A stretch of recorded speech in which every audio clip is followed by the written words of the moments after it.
response rate is the percentage of respondents that have completed your survey. And this is important since it can have a significant effect on the reliability of your results. In this video, I will walk you through everything you need to know about response rate, including what qualifies as a good response rate and how you can obtain that.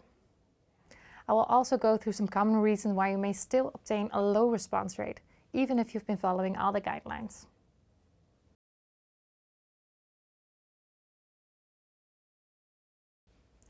So, what is a good response rate? I can already tell you now that there's no clear-cut answer that accounts for all survey types. We can, however, of course, give you some general guidelines on setting realistic expectations for your survey.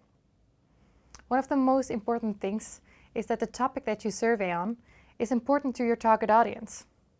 People are much more likely to fill out a survey about a topic that they're engaged in or very much invested in. Therefore, we generally see that, for example, employee satisfaction surveys are filled out way more than customer satisfaction surveys.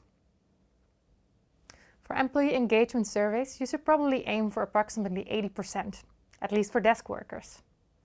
For other types of workers, maybe aim for 75%, as not everybody has the right access to the devices needed to fill out the survey. For customer satisfaction surveys, you should probably aim for 25%, approximately. But of course, it can vary a lot for the different industries. Let me give you two examples. Example number 1. Let's say you just rented a new apartment and you receive a satisfaction survey from the property management company. Of course, you're very much invested in your new home and therefore you're much more likely to actually fill out the survey. This is why this company can actually probably go for a 50% response rate. Example 2. You receive a satisfaction survey from a delivery company after you've been ordering a package. You probably won't have a very strong opinion about the package unless maybe something has gone terribly wrong. So therefore it's probably expected that this survey may only go for a 10% response rate.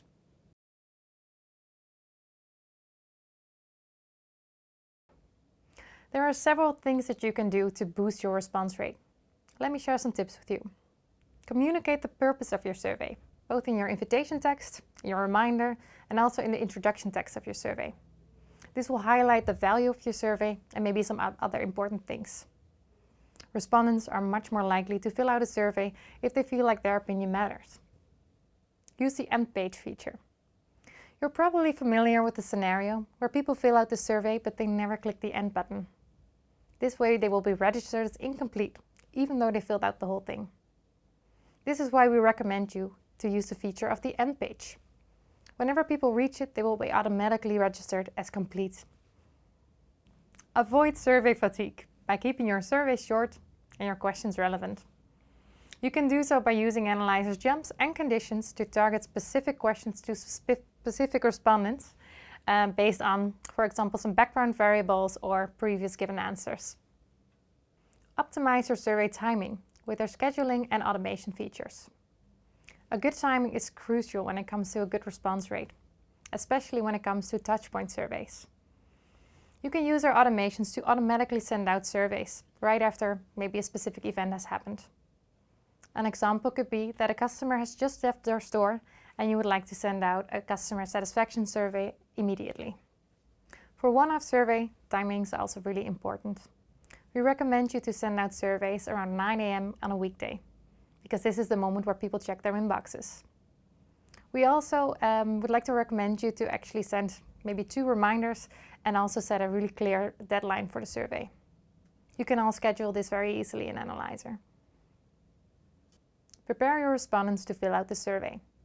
For customer touchpoint surveys, you can actually ask your customers in advance whether they would like your help your organization by filling out a survey. For employee surveys, please contact them via your internal communication platforms.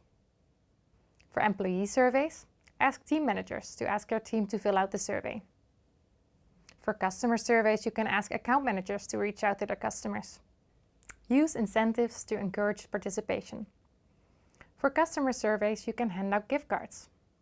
For employees, this can be actually a little bit more difficult as employee surveys are often anonymous.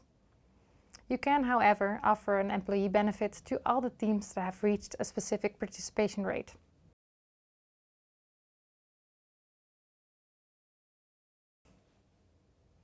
Sometimes you follow all the guidelines and still experience a low response rate. It could be for the following reasons. Number 1, your organization may experience issues with trust.